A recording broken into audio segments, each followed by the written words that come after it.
He's there, Robert.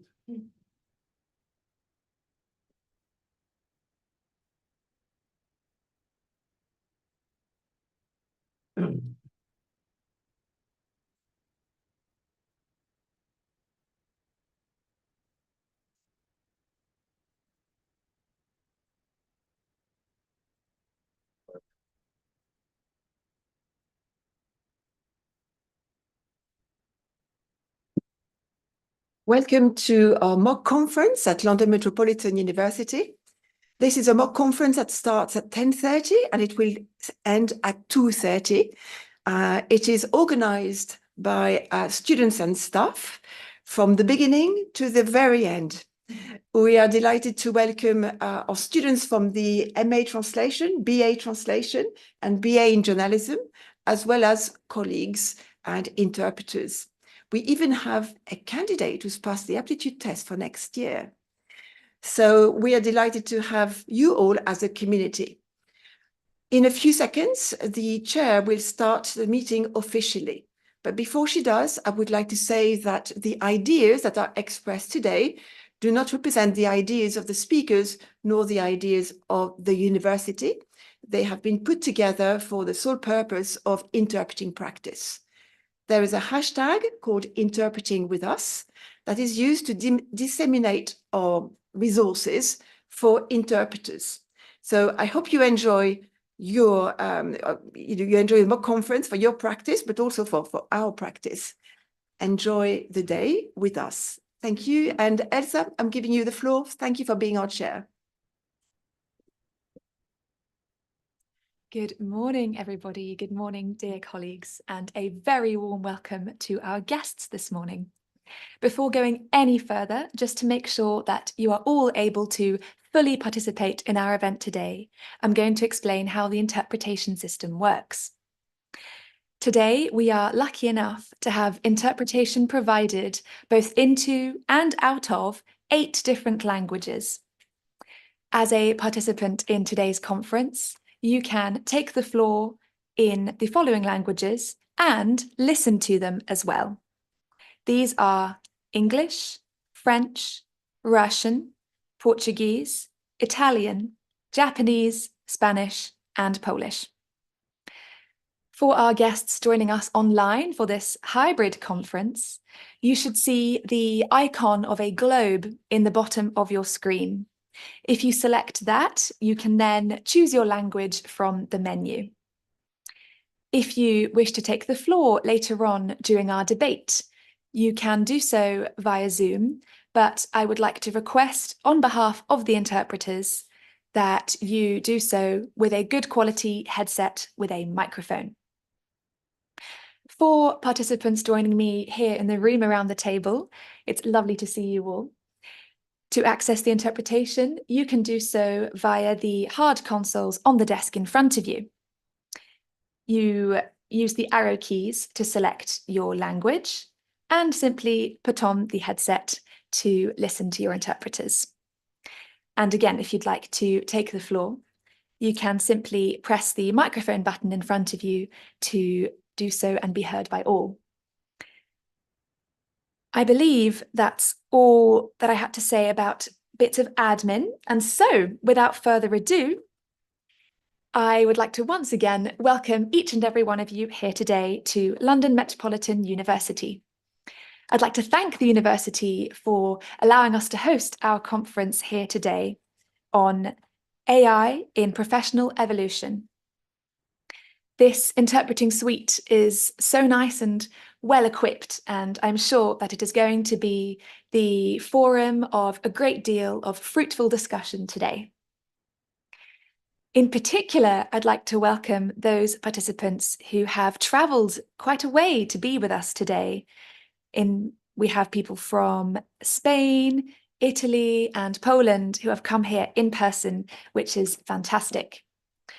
I do hope that you have all sufficiently recovered from what I understand was a turbulent flight for some of you, given the high wind gusts in the UK last night. As I say, it is fantastic to have representatives from all over the world joining us, which will surely bring a diverse range of perspectives to the issue of artificial intelligence. Experts agree around the world that it is almost impossible for us to fully understand the implications of AI today. But I am sure that with such a range of contributions being made this morning and this afternoon, that we will collectively develop our understanding to a significant extent.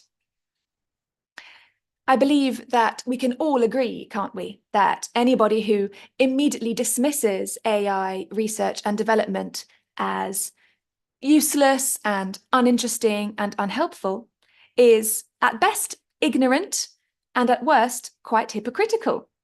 We all benefit greatly from technology that has developed over the last few decades and even the last few years, whether that's a smartwatch that tracks your steps and tells you to drink water, or your phone helping you to access live updates about public transport. We all benefit greatly from technology. And just like the commuter who uses only a paper map and will not use Google Maps, they miss the bus and they get left behind. And so I'm looking forward to today's discussions, allowing all of us to move with the times and with the development of AI. Having said that, I think we can all agree too that AI does pose some sinister threats if used in the wrong way. And so I'm grateful that the agenda promises to be a very balanced discussion of the pros and the cons of navigating AI for our collective success. Before giving the floor to our first speaker, I would like to launch our discussion by sharing a few reflections about AI in the world of media and online content. Content creation is all about just that, creation and creativity. An ongoing study from the BBC is seeking to identify ways in which AI can make the media production processes more streamlined. And this is in particular to free up human creators to spend more time being creative people. This is an example of how AI can be harnessed as a tool to facilitate human work as an aid rather than a replacement. If the best content out there is truly creative, then surely it is the originality that human creativity provides that makes this so successful. And so, if AI can be used to decrease a human being's workload by carrying out, for example, repetitive tasks in the media world, then surely that can only be a good thing, facilitating greater creativity. The hope of media production companies is that by harnessing AI to alleviate the workload of their employees, that they might save money, as a successfully trained program surely costs less to run than a full-time salaried employee. But more than that, more than just saving money for the production companies, this using AI as a tool will hopefully increase the creative output of media production companies by harnessing the manpower in every sense of the word. After all, creativity is the superpower that makes us human beings unique from robots and even animals. What struck me in particular about this study is, as I say, that the focus is very much on using AI to be an aid and an assistance to human beings rather than the robots taking over, as our science fiction fearmongers might suggest. I am really looking forward to our representative from Spain delving deeper into this particular aspect of AI content creation this afternoon. And the representative from Poland as well later this afternoon is going to directly compare human creativity with AI creativity. But before we hear from them, our morning agenda promises some really intriguing presentations that cover a range of sectors. Our first speaker this morning hails from Japan, where the AI market size is already worth several $billion, with some forecasters estimating that the market volume of the AI industry will grow to more than $30 billion by the year 2030. To tell us more about the fascinating developments in Japan with AI, I'd like to welcome our first guest speaker, Saki Muramaya, who is joining us online, and she will be giving us an insight into the impact of AI on business. Thank you very much, Saki, for your presentation in advance, and you have the floor now. ご紹介いただきありがとうございます。皆さん、こんにちは。本日はこのようにお話をする機会をいただき、大変光栄に思っております。私は AI 日本という AI や DX をテーマに発信するウェブメディアを運営する会社から参りました。鈴木と申します。本日はよろしくお願いいたします。本日は AI などの新しい技術がビジネスに与える影響についてというテーマで、特に日本の市場における点を中心にお話しさせていただきます。皆様ご存知のように AI をはじめとする技術の進歩は目覚ましく、少し前の時代と比べてみると、今の私たちはまるで SF 映画の中で生きているような状況です。生成 AI の代名詞ともいえる OpenAI の GPT-4 の精度は、少し前の人工知能よりもはるかに優れています。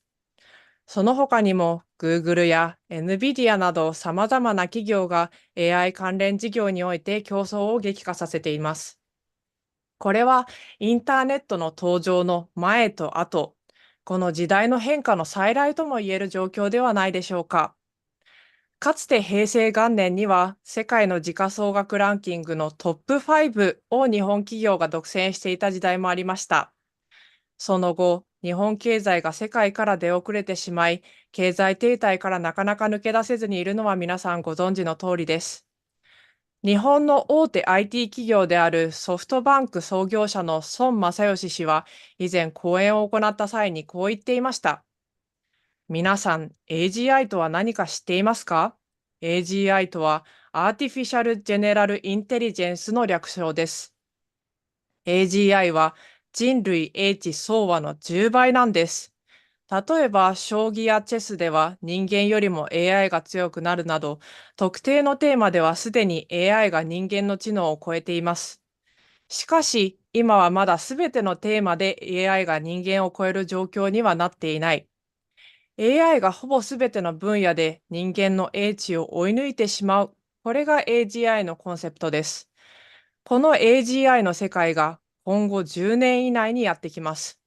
そして AGI の世界ではすべての産業が変わります。教育も変わる、人生観も変わる、生き様も変わる、社会のあり方、人間関係も変わるんです。こんな風におっしゃっていました。孫さんがおっしゃるような、このようなブーカの時代に、私たちがビジネスで競争優位性を高めていくためには、日進月歩の新しい技術への知識を深め、その影響をきちんと理解することが非常に重要です。今日は日本が抱える様々な問題、そしてその対策としてどのような技術が使用されているかをお話ししたいと思います。最近日本では2025年問題と呼ばれる問題が様々なメディアで取り上げられ、対策が急がれています。これはどのようなものなのでしょうか。時は少々遡り、2018年9月、日本の経済産業省は、日本企業が DX を推進するための課題と対策をまとめた DX レポートというものを公表しました。この中でデジタル活用の基盤を整備しなければ、2025年以降、日本全体で1年あたりなんと12兆円もの経済損失が被ることが可能性があると指摘されています。これが2025年の壁です。現在、多くの日本企業が導入しているシステムは、老朽化や独自のカスタマイズによる複雑化が進み、維持管理が困難な状況です。つまり、2025年問題の原因は、企業が利用する古いシステムです。なぜかというと、多くの場合、このようなレガシーシステムを保守できる IT エンジニアは、一般的に企業ではなく外注先に所属しているケースが多いため、運用に関する知見が企業に蓄積しません。今後、日本企業が対策を進めることができなければ、ビジネスを変革し、競争力を強化するデジタル化は実現できません。このようなハード面での問題のほかに、日本経済が抱える一番の大きな問題は、少子高齢化による労働者不足です。コロナ禍を経て EC やネットショッピングの需要は高止まりの状況が続いていますが、注文した商品を実際に私たちの家まで届けてくれる物流業界は、長時間労働の慢性化などの過酷な労働条件や、ドライバーの高齢化などの様々な問題を抱えており、人手不足が最も深刻な業界の一つです。さらに、2019年4月に施行された働き方改革関連法という法律では、時間外労働時間の上限が月間で45時間、年間360時間という新たな規制が盛り込まれました。物流業界では、特別条項付き36協定を締結した場合に限り、この上限を年間960時間まで延長することが可能です。この法律の施行から5年間の猶予期間を経て、今年2024年4月からトラックドライバーへの規制が始まりました。この労働時間の上限規制により、ドライバーがトラックを運転する時間が減るため、業界全体で輸送できる荷物量の減少は避けられません。輸送のキャパシティを維持するには、ドライバー数の増員が必要です。しかし先ほども申し上げた通り、物流業界は長時間労働や低賃金が問題で、新規採用はなかなか難しい状況です。そのため、AI などを活用した作業の自動化や、輸送の効率化による生産性向上が急務の課題となっています。人工知能が得意とする大量のデータを分析しての予測、この部分を活用することができれば、市場や顧客のニーズを的確に把握することが期待できます。また、需要を正確に把握した上で事業を展開していけば、顧客満足度を高めやすいため、企業のブランド力向上にもつなげられます。このような業界のビジネスにおいては、AI の台頭や自律運転する自動車などの先端技術は、まさに良い影響を与えてくれる存在だと考えられます。ただ一方で、AI にはビジネスに対して悪影響の懸念もあります。その一つがリスクマネジメントが困難であることです。AI を活用する企業が増加するに従って、リスク管理の必要性も高まっています。導入している AI システムに問題が生じた場合、関連業務がすべて停止してしまう恐れがあります。そうすると、会社は大きな損害を被る危険性があります。そのため、AI を導入する前に、想定されるリスク、問題が起こる原因、トラブルの影響範囲、対処法を把握しておくことが大切です。また、情報漏洩のリスクも懸念されます。会社のシステム内の AI は、ネットワークを介して顧客情報などの機密情報を取り扱います。もちろんデータ利活用の観点から考えると、これは非常に便利で喜ばしいことですが、一方でハッキングや人的ミスなどにより大きな障害につながってしまうリスクもあります。さらに一番大きな懸念としては、AI の思考プロセスが不明確であるため、AI が導き出した結論が本当に最適なものなのかが分からず、最終的な意思決定の材料にしにくいということがあります。人間の手で仮に様々な業務を進めたり、アイディアを出したりする場合には、思考のプロセスまでしっかりと確認できます。しかし、AI の場合は膨大な情報を高速で処理しているため、どのような思考プロセスでその結果に至ったかを人間が把握することはできません。例えば、2016年に AI がプロの囲碁棋士に勝利したという出来事がありましたが、この試合における AI の思考プロセスは未だ明らかになっていないため、どうして AI がプロに勝利できたか、その理由は未だに私たちにはわからないままです。これは AI のブラックボックス問題と呼ばれています。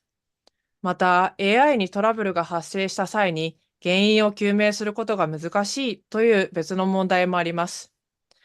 結論としまして、AI および様々な先端技術はビジネス全般にとってまさに諸刃の剣のようなものです。上手にリスクを理解し活用することができれば、私たちに莫大な恩恵をもたらしてくれます。しかし一方で、ただ便利そうだから、流行っているからと安易に取り入れてしまうと、自らの首を絞めることにもつながりかねません。これからも私たちの想像を上回るペースで進化するこのような技術に遅れを取ることなく、メリハリを持って活用していくことこそ、私たちの進むべき未来であると考えます。本日はご清聴いただきありがとうございました。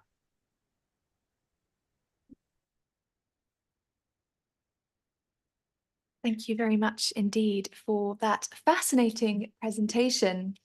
I think you've really opened the debate in a very clear way, setting out the pros and cons of AI and how both need to be understood in order to guarantee success. I particularly found it interesting how you focused on the need to balance human well-being and profit for companies, as well as understanding how AI can be useful and still a concern. This concern that updating the hardware of companies in Japan needs to happen in order to avoid this very large economic loss by just next year was really interesting to hear about as well. That, I think, touches on an important point about the need to develop as a general rule. If in a country with an aging population and still understaffed companies, there are these issues, then the possibilities presented by AI can seem like lifesavers. And yet, I thought it was really helpful how you still tempered that with an awareness of the risks involved with AI.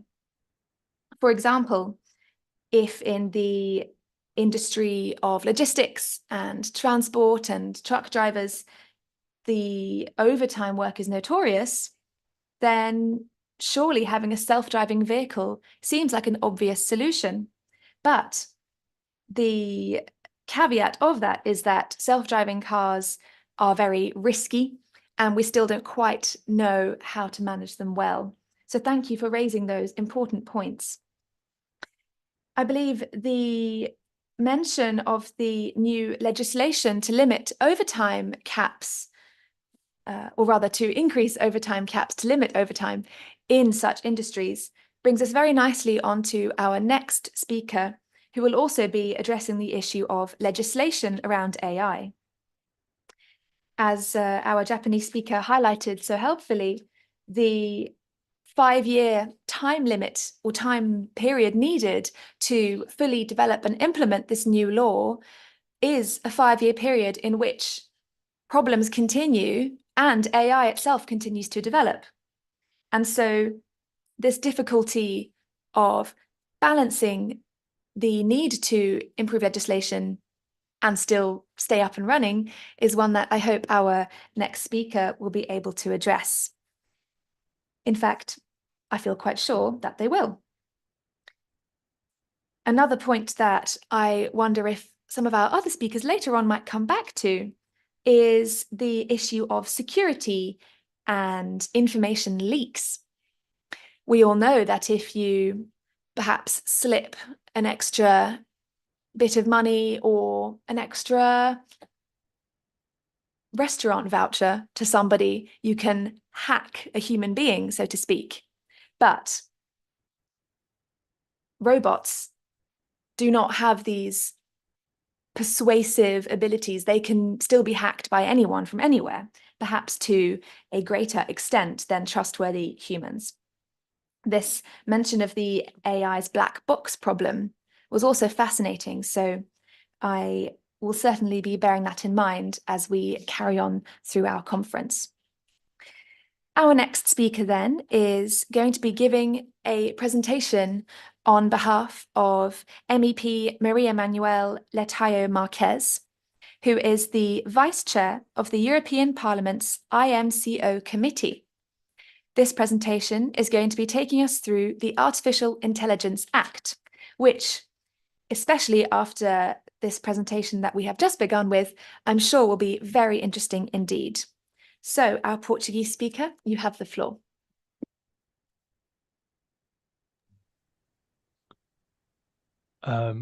Muito obrigado, Sr. Presidente, e muito bom dia a todos. Obrigado por me convidar hoje para participar nesta conferência. Eu estou muito feliz, estou muito contente por estar aqui em nome do Parlamento Europeu e por estar convosco hoje durante esta conferência tão interessante sobre um tema tão interessante e tão polémico também. Eu farei o meu melhor para apresentar o nosso novo regulamento de inteligência artificial e a forma como este regulamento procura regulamentar este setor. Muitas pessoas perguntaram-me se nós precisamos de legislação em matéria de inteligência artificial. E uma outra pergunta que se ouve muito é por que razão precisamos agora de legislação? E a minha resposta a estas perguntas é sim, nós precisamos de regulamentar este setor e nós temos de o fazer agora. E foi por esta razão que nós, no Parlamento Europeu, adotamos este novo ato para a União Europeia.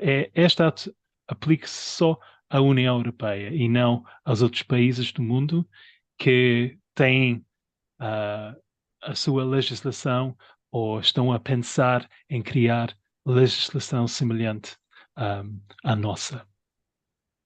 Como vocês sabem, todos, o mundo tecnológico avança rapidamente e a situação de um dia para o outro muda e é muito difícil para os governos acompanhar e prever as medidas a tomar para lidar com estas mudanças. Se nós olharmos para as ferramentas de inteligência artificial, nós vemos que são ainda mais poderosas do que os seus inventores pensassem. Nós tivemos tido conversas com as grandes empresas tecnológicas e estas empresas expressaram mesmo os seus receios sobre esta tecnologia. E assim, senhoras e senhores, se os criadores destas tecnologias não o puderem necessariamente controlar, enquanto legisladores europeus, nós podemos fazer algo para ajudar a controlar esta situação. Houve-se muito pessoas que nos criticam e dizem que nós queremos primeiro o botão de pausa, nós queremos parar o progresso da tecnologia. Mas isto não é a verdade. Nós não queremos impedir a inovação, não queremos tornar a Europa menos competitiva, isso não entra em jogo. Mas cada jogo precisa de regras e até a data não existem regras claras para a inteligência artificial. Esse é o problema, senhoras e senhores. Não podemos ter um jogo que não tem regras e, desta forma, podem ocorrer abusos. E, desta forma, criamos algumas regras para a inteligência artificial. Eu não vou analisar todos os pormenores da nossa legislação, uma vez que podem encontrá-los facilmente em linha. Eu limitar-me-ei a dar-lhe aqueles pontos que eu penso que são alguns dos aspectos mais importantes e os aspectos que terão maior impacto. Estes aspectos ajudarão a tornar as nossas vidas do dia a dia mais seguras e quando nós enfrentamos a inteligência artificial. E, senhoras e senhores, enfrentamos a inteligência artificial todos os dias. A nossa legislação visa proteger os direitos fundamentais e a nossa democracia, o Estado de Direito e a sustentabilidade ambiental contra a inteligência artificial de alto risco. Nós queremos promover simultaneamente a inovação e tornar a Europa líder neste domínio.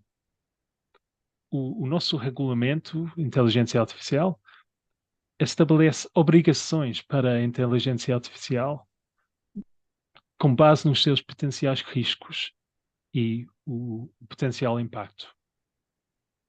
E quais são estes aspectos da nossa legislação que são tão inovadores? Bem, em primeiro lugar, nós criamos uma definição clara e equilibrada do que é efetivamente a inteligência artificial. E faltava, vamos ser honestos, até a data faltava esta definição. Nós fizemos-lo em conjunto com outros parceiros internacionais, como a OCDE. Isso é muito importante, é pioneiro. Temos que falar com outras entidades internacionais. Nós não podemos fazer esta tarefa sozinhos. E em segundo lugar, nós temos um capítulo específico na nossa legislação sobre sistemas como o ChatGPT, que anteriormente não tinha sido abordado. Isto contribuir para promover a transparência e para prevenir a criação de conteúdos ilegais.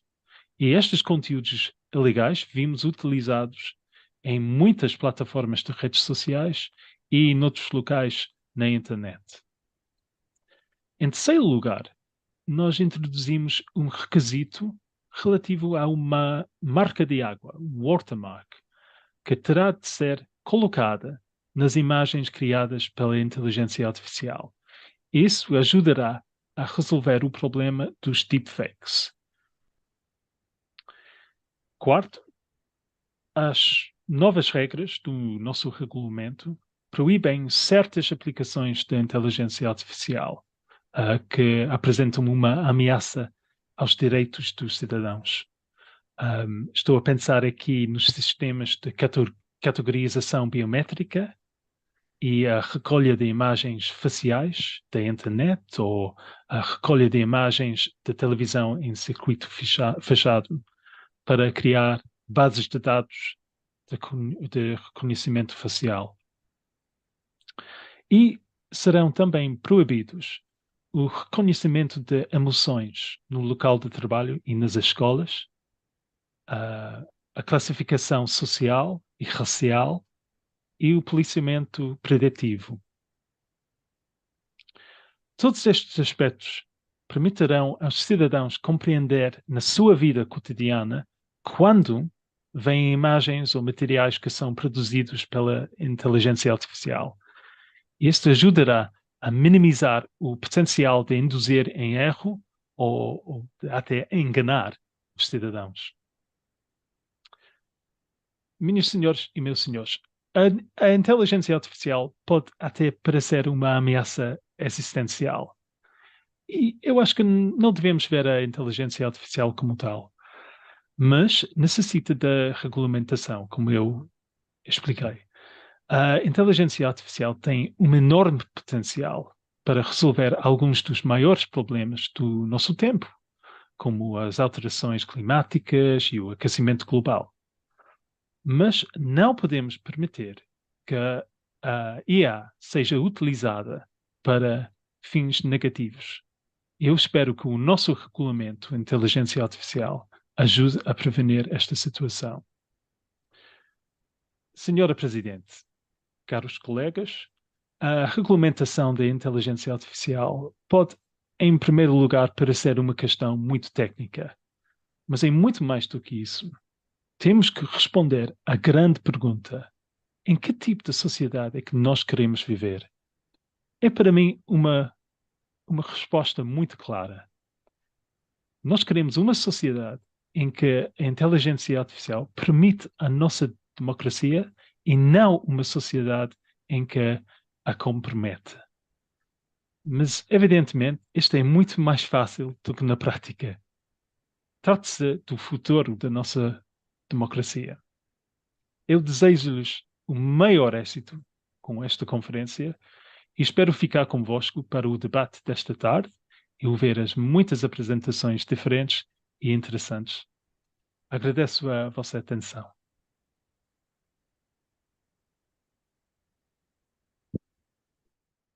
Thank you very much indeed for that fascinating insight into the AI Act. That is, I'm sure I'm not the only person to feel quite reassured that some legislation is already being developed around AI. As useful as it is, as our speaker very rightly pointed out, we must be aware of the risks involved with AI and regulate accordingly.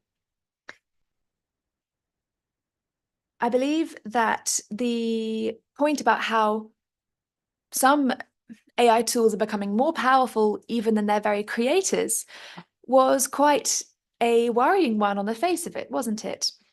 And so the need to have regulation around AI could seem like an impossible task. Still, these 4 or 5 points that you mentioned, Mr. Speaker, were very helpful as a start to the rest of our discussion today. So thank you very much. Indeed, your point that regulation does not need to mean a hindrance for progress is very important, because as the purpose statement of our conference today so aptly outlines, we are looking not just to cower in fear about the progress of AI, but we're looking to harness the positives of AI as well. And so this balance is really key to maintain. I was particularly struck by your mention of the watermarks being added to every single AI-generated image. I think that's really crucial. In fact, perhaps some of you here today saw the photographic evidence of King Charles III and Queen Consort Camilla stepping out in pink, fluffy bunny costumes earlier this year. These images were, of course, generated by AI for, I hope, only comedic effect. But if there is no watermark to make it clear, how are people to know what is a trustworthy, reliable image and what is not? I think this opens up all sorts of worrying opportunities for political smear campaigns if you can take any image of a person and put their face into any context. To that end, I believe it was very helpful as well how you mentioned the point about the facial recognition and the biometrics involved. I must say that I myself use a mobile phone that unlocks using facial recognition technology, and I do find this hands-free way of using my phone very helpful.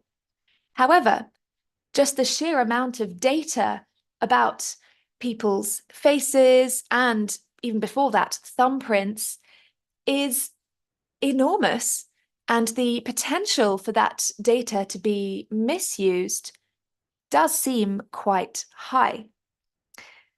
That's why developing legislation on AI is clearly such a key area to work on. And so I'm sure I'm not the only one who would like to thank the member of the European Parliament for her contribution to this work.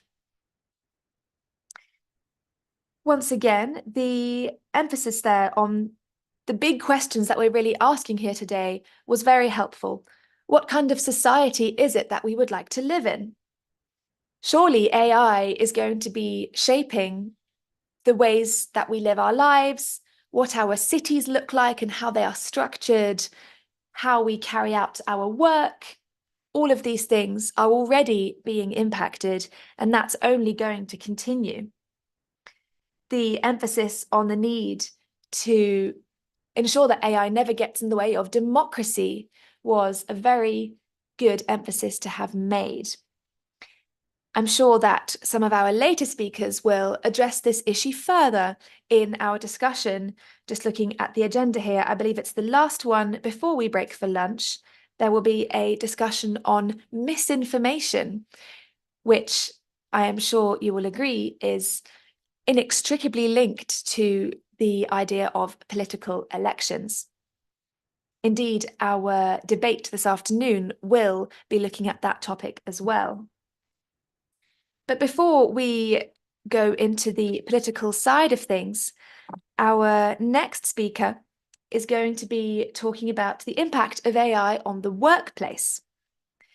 As our last speaker said, it's difficult to legislate around AI because it's so unpredictable and it continues to evolve every day. We have all heard, I'm sure, AI termed as revolutionary. If we look at revolutions that impact the workforce, then surely the Industrial Revolution of the 18th and 19th centuries springs to mind immediately. During this revolution, the work that was normally carried out by human muscle was threatened. Those jobs were threatened by new machinery. Then, in the information age, in which I would say we are all still living, there was a digital revolution, moving from paper into software and numerical resources. That too changed the world in an extraordinary way. My own grandmother used to work as a typist as her full-time job, which in today's world, following the digital revolution, is almost unthinkable, isn't it? And yet that was normal because pen and paper, or newfangled typewriters, really were the norm. And so we've had the Industrial Revolution taking over what human muscles do, and the digital revolution taking over how humans use their skills to work. Now, is AI going to be another revolution? I think we can all agree that it is. Rather than human muscles, AI is taking over the work of the human brain organ in a lot of ways. Indeed, our Japanese speaker earlier spoke about the sheer processing capacity of AI being up to 10 times greater than human brain processing capacity. Any time of transition creates new jobs, but also takes them away. And that is the balance that any world leaders must learn to navigate in seeking progress for the greater good.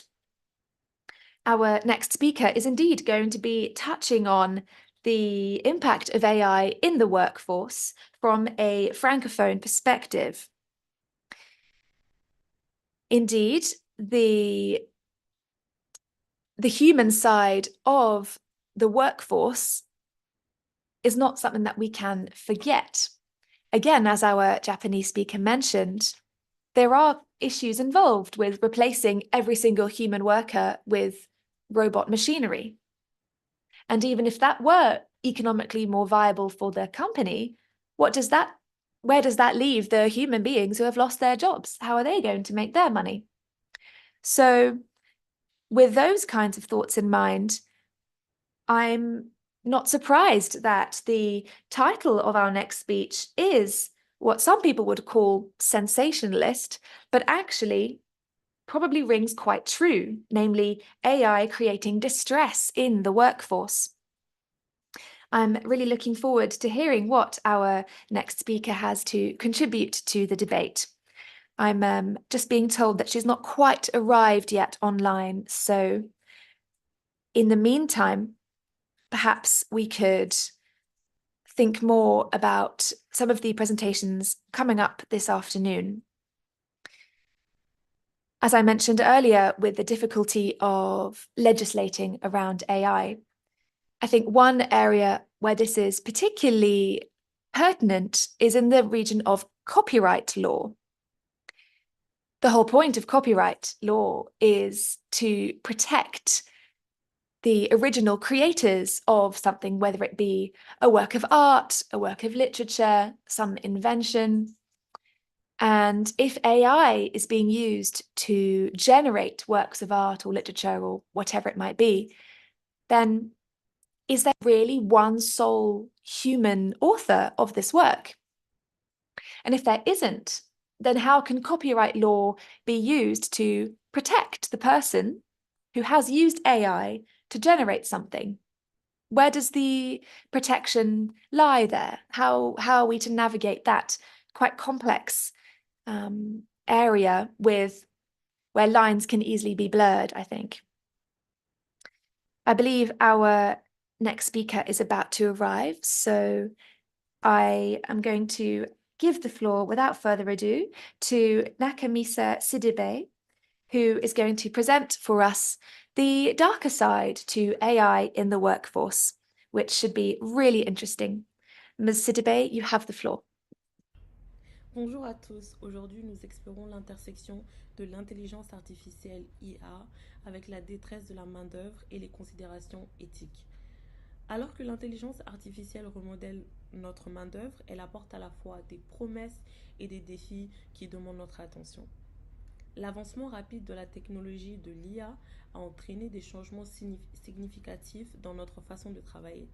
L'automatisation et les algorithmes d'apprentissage automatique sont de plus en plus intégrés dans les industries, impactant ainsi les rôles et les tâches dans divers secteurs.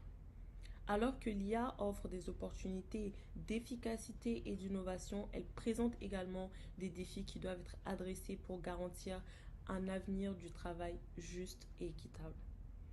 L'intégration rapide de l'intelligence artificielle dans les industries menace la sécurité de l'emploi, en particulier pour les travailleurs peu qualifiés qui font face à un déplacement. Cette tendance aggrave les inégalités et limite l'accès à des opportunités d'emploi stables, impactant ainsi l'équilibre entre vie professionnelle et vie personnelle. Le déplacement des travailleurs en raison de l'automatisation pilotée par l'intelligence artificielle soulève des préoccupations concernant l'inégalité des revenus et la stabilité économique. Les travailleurs dans les industries susceptibles à l'automatisation peuvent faire face à la perte d'emploi ou à une mobilité descendante entraînant des tensions financières et des bouleversements sociaux. De plus, la prévalence croissante des emplois dans l'économie des petits boulots et des arrangements d'emploi précaires compliquent davantage le paysage de la détresse de la main-d'œuvre, alors que les travailleurs luttent contre l'insécurité et le manque d'avantages.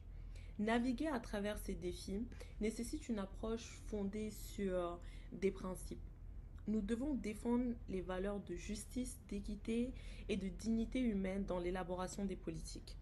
Garantir un accès équitable aux opportunités et protéger les droits des travailleurs sont primordiaux. Les implications éthiques des transformations de la main-d'œuvre pilotée par l'intelligence artificielle vont au-delà des considérations économiques. Elles touchent aux principes fondamentaux de la justice, de l'autonomisation et de la responsabilité. Les décideurs politiques, les leaders industriels et les parties prenantes doivent collaborer pour développer des cadres éthiques qui guident le déploiement responsable des technologies de l'intelligence artificielle sur le lieu de travail. Pour aborder ces problèmes, nous avons besoin d'une stratégie multifacette. Investir dans des programmes d'éducation et de formation peuvent donner aux travailleurs les moyens de s'adapter aux changements pilotés par l'intelligence artificielle. Des politiques favorisant l'inclusivité et l'équité sont essentielles, tout comme l'établissement des lignes directrices pour le déploiement éthique de l'intelligence artificielle. Les initiatives d'éducation jouent un rôle crucial pour équiper les travailleurs avec des compétences nécessaires pour prospérer dans un marché du travail en évolution rapide. Les programmes d'apprentissage tout au long de la vie, les stages et les formations professionnelles peuvent faciliter des transitions en douceur pour les travailleurs affectés par l'automatisation.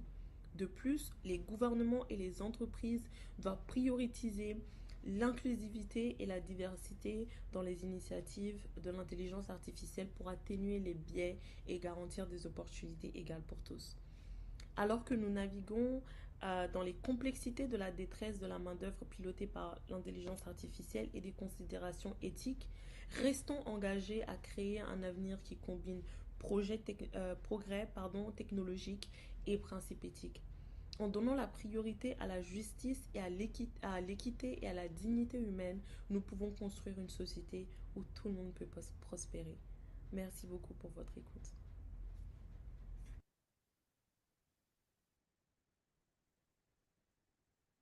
Thank you very much indeed for that fascinating presentation. I only wish that we could have heard more from you, as your insights were really helpful, but I understand that you very sadly have to leave us early. But perhaps we can welcome you back to our next conference next year, or indeed sooner, depending on how today goes. That emphasis on the balance between the promises of AI and the challenges that it poses is really a recurring theme, isn't it, throughout this morning's conference. I'm pleased to see some of the guests around the table here nodding along with me and showing that we are all deeply interested in what has been happening. And so I'm sure that our debate this afternoon is going to be a heated and important one indeed. I'm grateful to our last speaker for touching once again, or indeed dwelling once again, on the human side of this issue. I believe what struck me the most was she said that the ethical implications of AI go far beyond the economic considerations alone. How true that is. We cannot let our desire to make technological progress, or indeed a money-making gambit, get in the way of our human values, which are, of course, the values that unite us all. The invitation from our speaker for world leaders to collaborate with world employers to protect these values of human dignity was a really helpful one. And I do hope that our international delegates here today will take what we learn from this conference and take those things home with them to your respective contexts. And collectively, our forum today can be the spark for greater progress around the world, in the world of AI, but still with the human principles protected. The emphasis on education as a suggestion was very helpful indeed. As we have been saying all morning, AI is constantly evolving. And so who are we to stand in the way of such evolution? Perhaps it would indeed be futile to try to stand in the way of the developments. And so to protect ourselves, we must evolve along with them. We all know how crucial education is for human development. And so the suggestion to have internships that might facilitate the transition from study to work in the evolving world of AI was very helpful indeed.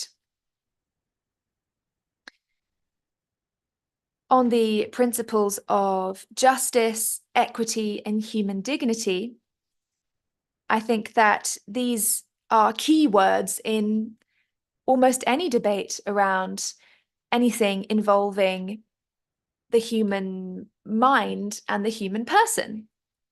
Personhood, after all, must surely be defined by being a moral agent who is able to make decisions.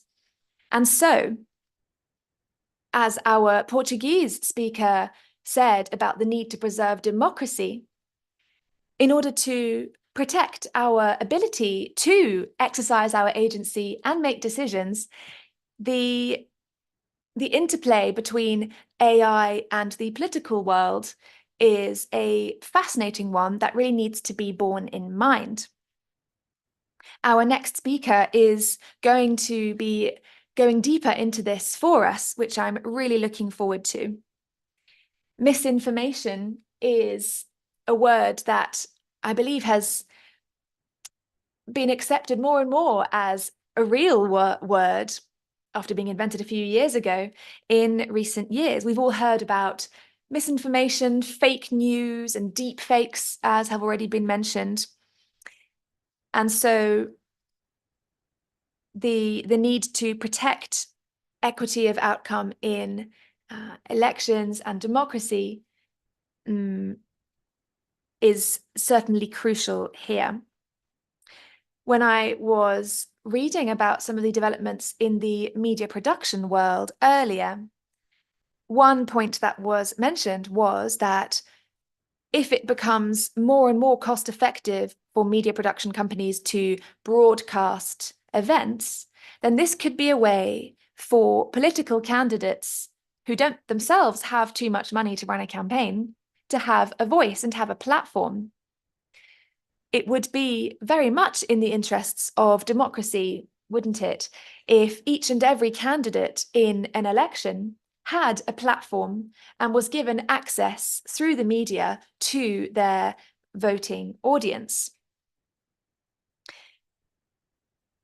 This fairer distribution of airtime for political candidates in the media who are vying for votes will surely only aid democracy. We have seen around the world the very upsetting impact of deplatforming in many sectors and contexts, including the political one.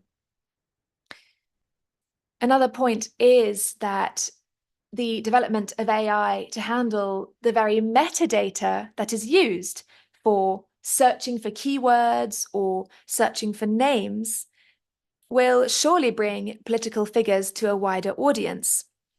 If this metadata can be handled by a well-trained piece of machinery, then that would make sure that anyone who is searching out information will be able to access it in an easy and timely way.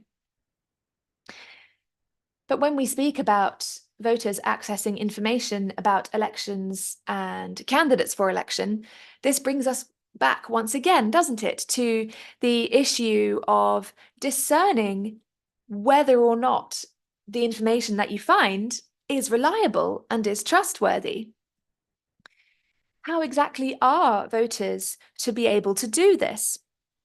I'm looking forward very much to our next speaker, who is going to speak about artificial intelligence as a visible or invisible threat to our time.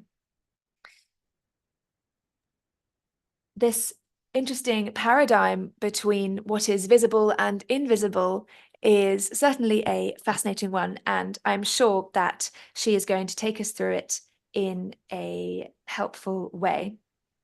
I can see that our next speaker has, in fact, already arrived, which is fantastic. And even though we are running a couple of minutes early in our agenda, I see no reason to delay any further. And indeed, with such an interesting title, this means that if our next speaker has had to cut down her speech in any way for the sake of time, she now has the freedom of an extra 2 minutes, should she wish to use them, with no pressure, of course. Without further ado, then, I'm going to give the floor to Ms. Potonak for your presentation. You have the floor. Thank you very much. Спасибо большое, госпожа председатель. И вы, по сути, упомянули много моментов, которые я хочу также сегодня высветлить в своем выступлении. И название моего выступления говорит само за себя. Искусственный интеллект — это невидимая или все-таки видимая угроза? Хочу начать с примера. Когда Роберт Оппенгеймер рассказывал о своих впечатлениях после первой в истории человечества ядерной бомбы, он процитировал слова индуистского священного писания: «Я стал смертью, разрушителем миров». Этот момент стал символом неоднозначности научного прогресса. С одной стороны, возможны решения глобальных проблем, с другой – потенциальные угрозы необратимых катастроф. Сегодня мы снова стоим на пороге аналогичного момента, но на этот раз в контексте развития искусственного интеллекта. Как и ядерная энергетика, ИИ может стать инструментом добра или зла. Представьте себе мир, в котором реальность или вымысел могут быть настолько переплетены, что различить их становится практически невозможно. Мир, где каждым словом, каждым изображением можно манипулировать, где подделки, которые раньше приходилось долго разрабатывать, генерируются за считанные минуты. Мир постоянно сталкивается с таким вызовом, как дезинформация, которая создается с помощью искусственного интеллекта. А риски значительные. В первую очередь это подрыв доверия к авторитетным источникам, манипулирование общественным мнением и общественными настроениями, вмешательство в избирательные процессы и так далее. Рассмотрим случаи, когда использование этих технологий может облегчить нашу жизнь или же навредить. И первое, чего я хочу коснуться, это имитация образа человека и его голоса. Что такое deepfake? Это фото, видео или аудио, которое создается с помощью алгоритмов машинного обучения и полностью воспроизводит изображение или видеоизображение человека. По сути, он создает фейковый материал. Мы можем подумать, что для того, чтобы ввести кого-то в заблуждение с помощью дипфейка, нам нужно сгенерировать невероятно качественное видео, но нет. Показательная ситуация, когда мэры Берлина, Вены, Мадрида, Будапешта и Варшавы провели звонок со сгенерированной версией Виталия Кличко. Злоумышленники создали виртуального двойника мэра Киева с помощью технологии Deepfake. До этого они самостоятельно договорились о звонке. Мэр Берлина Франциска Гифай отключилась во время разговора из-за странных просьб мэра. Она заподозрила, что с ним что-то не так. Но мэр австрийской столицы Михаил Людвиг не понял, что с ним разговаривает не настоящий Кличко, и после разговора написал об этом в соцсетях. Примером правдоподобной имитации голоса и видео является знаменитое видео, где Барак Обама якобы говорит об опасности фейковых новостей и дезинформации. По сути, это дипфейк, созданный режиссером Джорданом Пилом. Однако в использовании дипфейков есть и положительная сторона. Например, разработка фонда Шоу Университета Южной Калифорнии измерения в свидетельствах позволяет людям задавать вопросы и получать ответы в режиме реального времени, предварительно записанных видеоинтервью с пережившими Холокост и также другими свидетелями геноцида. Это стало возможно благодаря использованию технологий, используемых для создания дипфейков, таких как обработка, например, естественного языка и также анализ лица. Таким образом, посетители музея получают особый опыт изучения истории предыдущих поколений. Второй момент, который я хотела бы затронуть, это генерация текста с оттенком дезинформации и угроза демократии.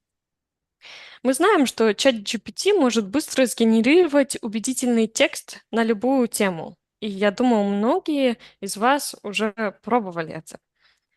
Это можно легко использовать для создания фейковых новостей, вымышленных историй или научных исследований.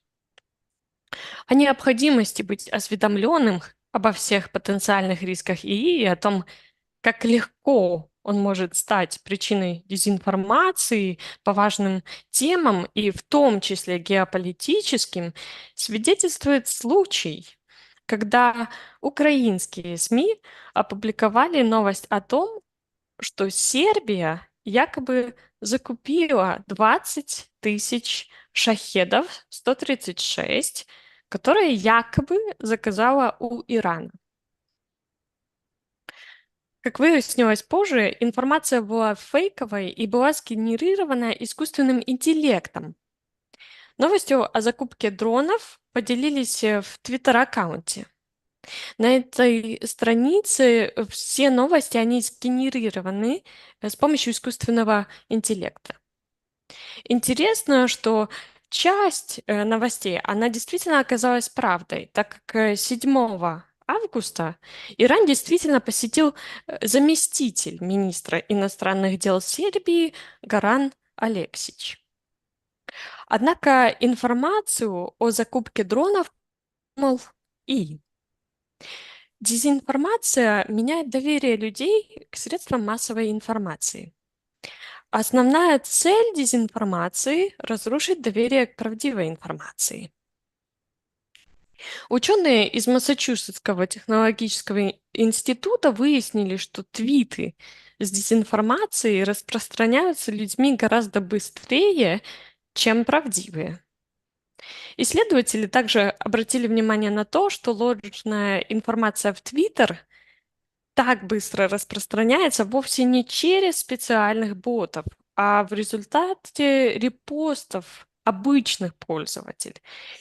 То есть проблема не только в том, что системы искусственного интеллекта помогают крайне быстро генерировать материалы, содержащие дезинформацию, но и в том, что у большинства людей нет адекватного уровня фильтрации того, во что они верят. Наглядным примером того, как дезинформация с помощью искусственного интеллекта может потенциально угрожать демократии, является случай в Соединенном Королевстве. В августе 2021 года в результате кибератаки злоумышленники получили доступ к данным 40 миллионов избирателей Великобритании. Эта утечка данных оставалась незамеченной в течение целого года. То есть к концу 2022 года ее обнаружили. Это, точнее, случилось в октябре 2022 года. А общественность была проинформирована только в октябре 2023 года. То есть, по сути, год об этом никто не знал, и суммарно 2 года об этом не знала общественность. Конечно, ИИ нельзя считать тотальным злом. Это всего лишь инструмент. И также используется для противодействия дезинформации и идентичным явлениям. Например, ИИ является помощником Центра стратегических коммуникаций, где он используется, чтобы мониторить медиапространство и также для того, чтобы анализировать разные интернет-публикации. Это позволяет обезопасить некоторые из важных источников массовой информации. Учитывая растущую роль искусственного интеллекта в современном мире, особенно в контексте генерации контента, мы должны быть особенно осторожны в отношении риска дезинформации. Искусственный интеллект может создать убедительные тексты, аудио, визуальные материалы, которые могут ввести в заблуждение даже самых опытных потребителей контента. Именно поэтому я рекомендую следующие меры. В первую очередь занимайтесь самообразованием. Проходите курсы по выявлению и противодействию дезинформации, а также отслеживайте обновления, которые появились в сфере ИИ. Понимание того, как работает ИИ, поможет вам лучше распознать вероятные результаты. И это применимо на государственном уровне. Например, в Украине курс по ИИ от государственной платформы ДИА образование был запущен в университетах и школах. Эта программа или этот курс по ИИ включен в обязательную образовательную программу. Второй момент – это развитие критического мышления. Нам нужно внимательно потреблять контент, всегда проверять источники информации и не доверять даже самым авторитетным источникам без дополнительной проверки. Прозвучать может странно, но на самом деле 2 года назад была сымитирована полностью страница Bloomberg. И Bloomberg настоящий от фейкового можно было отличить лишь по минимальным различиям цветов, размера текста и нескольких иконок. То есть эта угроза, она довольно реальна, и нужно анализировать и убеждаться в том, что вы используете официальный сайт. И даже если он и официальный, все равно нужно просматривать. То есть если вы видите подозрительную информацию, вам стоит ее проверить, например, в еще нескольких источниках. И это приводит нас к третьему пункту. Это, в принципе, использование инструментов скрининга. Есть ряд платформ, есть ряд инструментов, которые помогают выявлять контент, созданный искусственным интеллектом. Можно использовать его для проверки подозрительного контента, например, в работе журналиста, или если это тесно касается работы вашей компании. Обращайте внимание на детали, конечно же. Пока что я не уверена, как будет в будущем. Искусственный интеллект, хотя и достаточно мощный, прошу прощения, он оставляет цифровой след. Например, какие-то несоответствия в тексте, либо необычные изображения, несоответствия.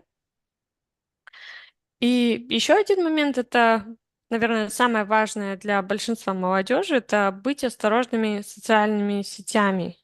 Через них распространяется много дезинформации, и ее нужно проверять и стараться, главное, не делиться непроверенной информацией, потому что это то, что чаще всего как раз-таки делают пользователи Твиттера, Инстаграма и Фейсбука.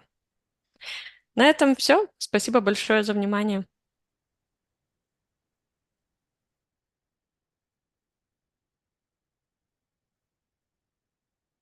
Spasiba to our speaker indeed.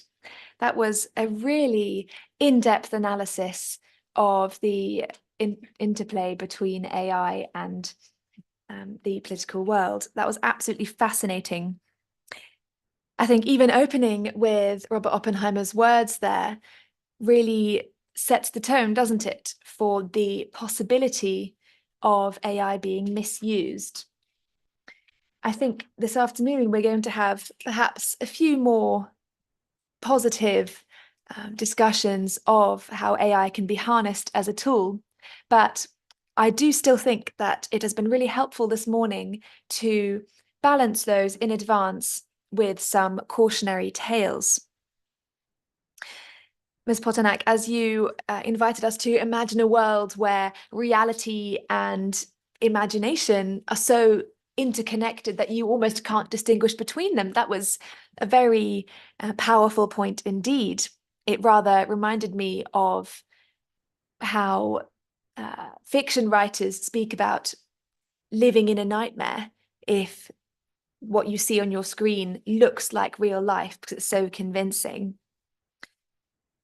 As you say, the fact that fakes that used to take years to develop and fine-tune can now be made in a matter of seconds is quite frightening indeed. And the risks entailed by this are quite significant. This, the example you gave of the software from the University of Southern California, where real-time questions can be answered, was an interesting one. If I understood correctly, there is the opportunity for visitors at a museum to ask survivors of genocide and the Holocaust about their experiences and get answers by a piece of software who has analyzed those speakers. On the face of it, I can see how distancing the Holocaust survivors from their own trauma by not forcing them to always be speaking in museums could be a good thing. But I do think it is also concerning that the very human experience should be so dehumanized by having some AI software presented instead. I think the point about how misinformation first and foremost undermines people's trust in the media was a really helpful one indeed. I think in this modern age of information and the digital world, we have become quite trusting, haven't we? Or at least I have, on what our phones tell us and what we see on a screen. It's taken a while, I think, for us to develop this reflex, or almost a reflex to hinder the reflex of just trusting what we see on BBC News or wherever we get our information. That story of how the Bloomberg website was impersonated so subtly and for so long was quite concerning. And so I'd like to thank you, Ms. Potinak, for your 3 suggestions, your recommendations of how we can arm ourselves against the risks posed by the future of AI. Educating yourself is so key, as we have already discussed. We remember our French-speaking participant telling us about the need for education about AI in the developing world. And so it's fantastic to hear that in the Ukrainian curriculum for education, information about AI and how to deal with AI has now become compulsory. That is most encouraging to hear. The second recommendation to really develop critical thinking skills is one that I believe we can all take away and apply in our various contexts. If we are not able to listen attentively and critically to what we hear, then how are we to make informed decisions about anything in a democracy? That goes even for when you're listening to a live speaker in the flesh, who is definitely not being, impersonated by somebody else. But if critical thinking applies there, then with the rise of deepfakes, the need for critical thinking begins a layer sooner, doesn't it? In trying to discern whether the person's speaking to you through video call is their true self.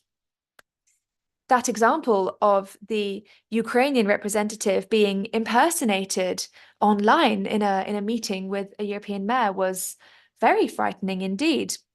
It's good to hear that the mayor suspected that the person speaking was not who they said they were and disconnected from the call. But we can all tell horror stories, can't we, of times where the artifice has not been detected by the listener. That brings me nicely on to your third recommendation, using screening tools to identify AI-generated content.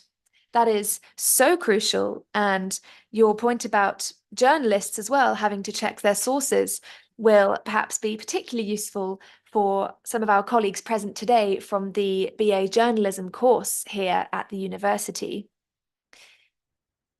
AI is indeed a powerful tool with a digital footprint, and so it was a helpful encouragement from you not to be too quick to repost or reshare something online of which the background is not known to us.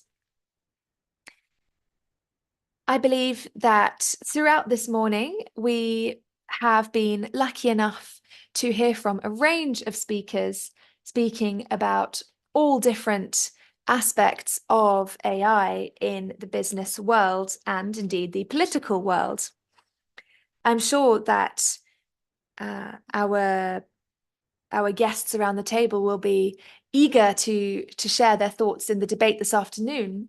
But I just wonder if, before we close for lunch, if anybody would like to share a few, not necessarily very well, developed, but just your instant reflections on what struck you so far this morning, then I'd like to give you the space to do so before we break for lunch.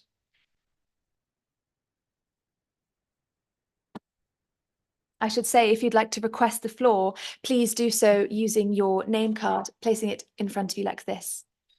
Wonderful, Mr. Gerarda, you have the floor. In English or in Italian? As you choose. Wonderfully, we have our interpreters here to allow you to speak whatever will language speak you Italian. please. Wonderful. Bene, e sono veramente impressionato dalla qualità delle presentazioni di stamattina, però su questo fatto dell'immagine che è deepfake o fake, vorrei fare una piccola riflessione.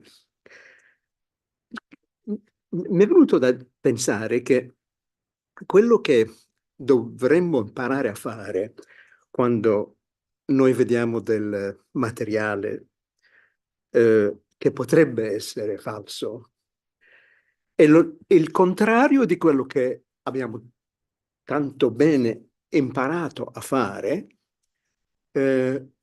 quando assistiamo ad una rappresentazione teatrale oppure quando andiamo al cinema e vediamo un film. Cosa voglio dire? Voglio dire che a teatro o al cinema noi siamo abituati ad esercitare la sospensione dell'incredulità, che praticamente in inglese si dice suspension of disbelief.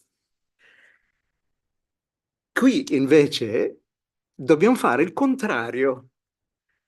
Dobbiamo sospendere la nostra fiducia, la nostra credulità e dobbiamo, appunto, detto anche come critical thinking, dobbiamo anche utilizzare un pensiero creativo e quindi avere le antenne su per dire ma questo è vero o è falso? A teatro non lo facciamo più, accettiamo, non diciamo ma questo è vero o questo è falso, no, sappiamo benissimo che non è vero e dobbiamo sviluppare una specie di istinto per metterci di fronte anche a questi contenuti. Grazie.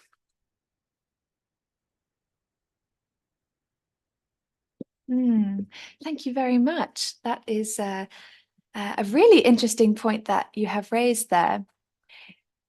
I wonder if, well, I do hope that this aspect of the escapism of the cinema will not be ruined for any of us going to watch a film next time.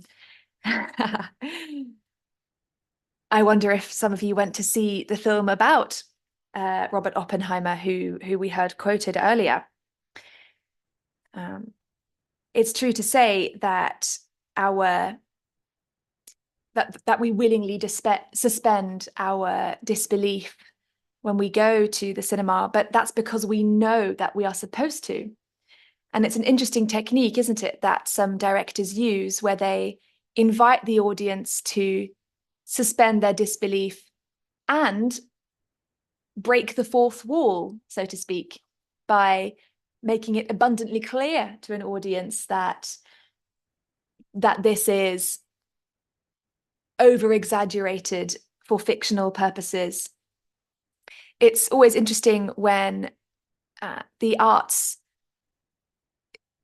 take inspiration from current affairs in order to express those in a different way on screen or on stage.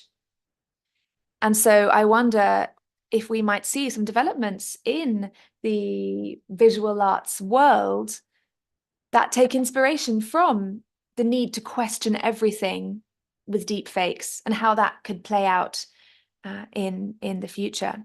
Thank you very much for raising that point. We have a few more minutes left before we officially break for lunch. So just looking around the room, I see that Madame Chachu would like to take the floor. That is wonderful. You have the floor now. Thank you, Elsa, and thank you to all the speakers who really raised a lot of interesting points today.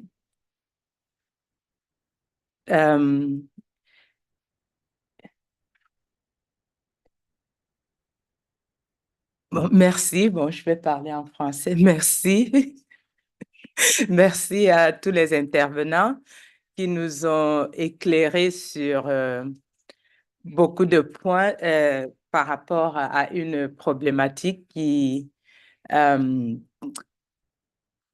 met le monde face à beaucoup de questionnements. Personnellement, je viens d'une génération où les nouvelles technologies n'étaient pas très, très accessibles. Et ayant commencé mes études ici en 2020, à cause de COVID, j'ai été un peu forcée à me mettre à la tâche pour adhérer à ce que les nouvelles technologies m'imposaient.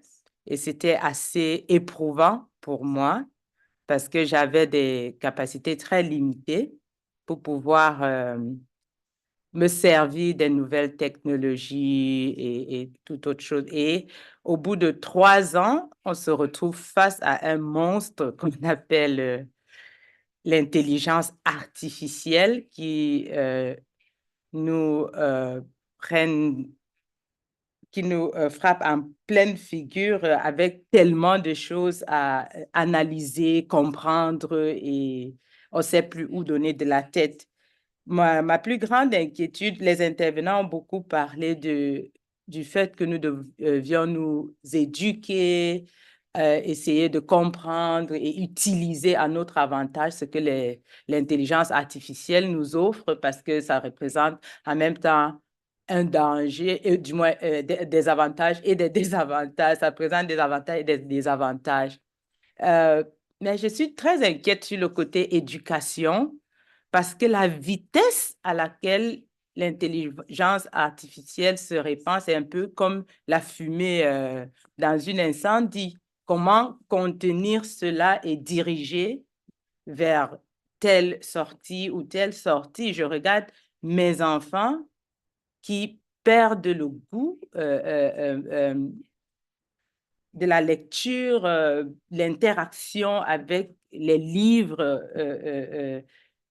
qui permettent de visualiser les mots et qui sont de plus en plus scotchés à leurs écrans.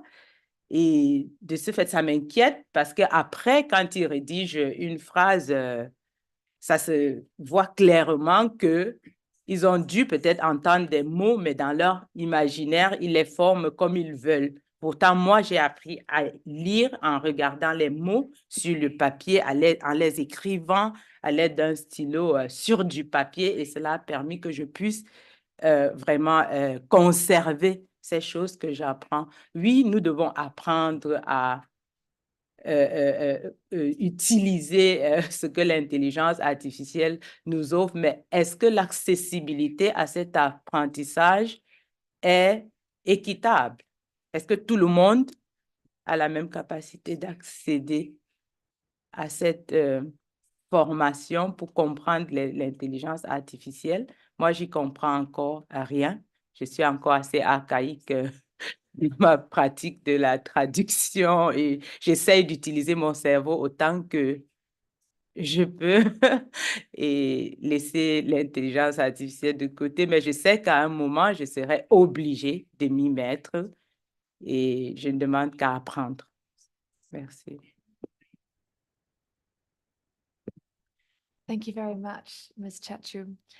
Yes, it's funny, isn't it, how, well, the issue of access comes around anytime new developments rise. None of us have to think too hard to remember the difficulty of access that we all had during the pandemic, as you so helpfully evoked, and how the need to develop was forced upon us by the limitations of health restrictions. I think you're right to say that now perhaps we are seeing a similar need to develop forced upon us by the rise of AI. I think our use of language when discussing this problem is fascinating. The way that some of our speakers this morning have spoken about AI threatening to do this, or AI allowing us to achieve that. I think this is an interesting dynamic that I would invite you to listen out for in the afternoon of our conference.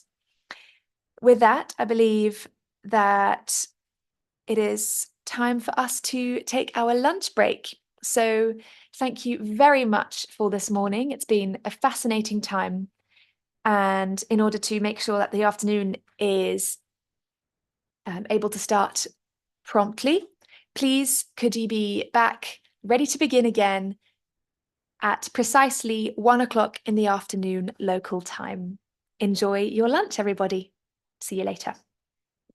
Thank you, interpreters. And just to conclude, could the interpreters turn on their cameras just to make sure that the audience understand that it's not AI interpreting, it's real people. So let's conclude our morning session with the cameras of all the interpreters who are working with us today in so many languages. That's wonderful.